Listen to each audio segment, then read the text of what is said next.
लगभग 2 से 3 साल के बाद एसबीआई ने 1500 वैकेंसी निकाली है पीओ की। एस्पिरेंट्स के बहुत कमेंट आ रहे हैं कि मैम आपने कैसे मेंस क्लियर किया था, आपकी क्या स्ट्रैटेजी थी, हमें भी गाइड कर दीजिए। देखो, जब मेरा नोटिफिकेशन आया था ना, तब मेरा सिर्फ एक एम था, मैं सारी चीजों को भूल गई थी। मैं ये नहीं सोच रही थी मेरा कितना सिलेबस हुआ है, मैं ये नहीं सोच रही थी आज मैं किस लेवल पे हूँ, मेरा होगा नहीं होगा, नथिंग। बीच में डर आता था, बट डर को हटाती थी और चुपचाप से बैठ के मॉक लगाने लग जाती थी। एक बार आप मॉक में ध्यान लगाने लग जाओगे, आपका हर चीज से ध्यान हट जाएगा। मैंने प्रैक्टिस इतनी की है, मैंने ये आपको बहुत से अपने वीडियोज में भी शेयर क्या है, अभी फिर बता रही हूँ कि मतलब मैंने ना जितने फ्री टेस्ट होते थे, जहां मिल जाए, जहां लाइव टेस्ट मिल जाए, मैं सारे ब्रांड्स को लगाती थी। जितने टॉप ब्रांड्स थे उन सब के मैंने हर चीज प्रैक्टिस कर रखे हैं। प्रैक्टिस मॉक में इतने सारे फ्री क्विजेस आते थे, वो मैं इतना लगाती थी। मतलब मैंने तो पूरे उसमें 50-60 क्विजेस थे हर सब्जेक्ट के, मैंने सब लगा लिए थे। इवन री अटेम्प्ट कर करके मल्टीपल टाइम्स लगा लिए थे। देखो, अभी मैंने चेक किया था, शायद उनके फ्री क्विजेस अभी अवेलेबल नहीं है, लेकिन अभी उनका लाइव टेस्ट चल रहा है। अगर आपको लाइव टेस्ट लगाना है, जाके लगाओ, कंप्लीटली फ्री ऑफ कॉस्ट ये लाइव टेस्ट चलते हैं। यहाँ पे आपका 1 रुपए भी नहीं लगना है और आपको सिर्फ जाके रजिस्टर करना है, जाके मॉक्स अटेम्प्ट करने हैं, अपने स्कोर्स देखो। परसेंटाइल में आपका मेन फोकस होना चाहिए, पेपर का लेवल कुछ भी हो, लेकिन आपको परसेंटाइल देखनी है कि जितने बच्चों ने दिया है वहां उसमें आप कितना लाइक कर रहे हो। आपको मार्क्स से कोई लेना देना नहीं है, क्योंकि मार्क्स मैटर नहीं करते।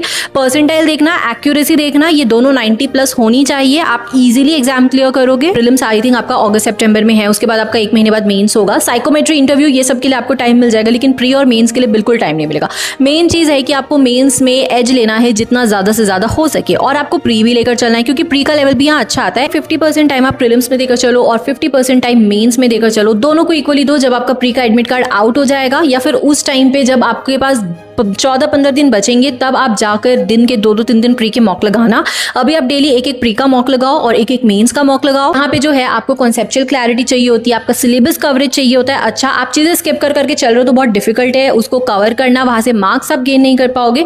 तो कोशिश करो कि आप जितना हो सके, अभी भी आपके पास टाइम है, आप एटलीस्ट इंपॉर्टेंट वाले टॉपिक्स को कवर करके ही जाओ। जैसे पजल हो गया, ये सारी चीजें छोड़ने वाली नहीं है। अगर आप पजल में वीक हो तो डेली के 3-3 4-4 लगाओ बैठ के। अभी यार, अभी आपको इतना तो रगड़ना ही पड़ेगा। अभी आपको लग रहा होगा कि मैं तो प्री के लिए ही रेडी नहीं हूं, मैं जीए अभी से क्या पढ़ूंगा, बट द पॉइंट इज कि आप पढ़ो अभी से। 30-35 मिनट्स जीए को देकर चलो। प्री में क्या है, आपको सिर्फ कट ऑफ निकालना है। आपका सिर्फ कट ऑफ भी टच हो गया तो आप प्री क्लियर कर लोगे, लेकिन फिर मेंस में जाके क्या करोगे? 30 दिन में आप जीए नहीं पढ़ पाओगे। जीए का वेटेज कितना ज्यादा है, तो जीए को 40 मिनट्स अराउंड, एंड इंग्लिश में यहाँ पे अलग से फोकस डाल के चलो। इंग्लिश को भी 45-50 मिनट्स अलग से रीडिंग हैबिट डाल के चलो। जीए इंग्लिश को इतना करके चलोगे, आपका डिस्क्रिप्टिव इजीली बनेगा, आपका इंग्लिश का सेक्शन में स्कोर अच्छा से बनेगा, जीए में स्कोर बनेगा। ये सारे लीडिंग सब्जेक्ट्स में अगर आपने मार्क्स निकाल लिए, 100% आपका प्री और मेंस क्लियर होना।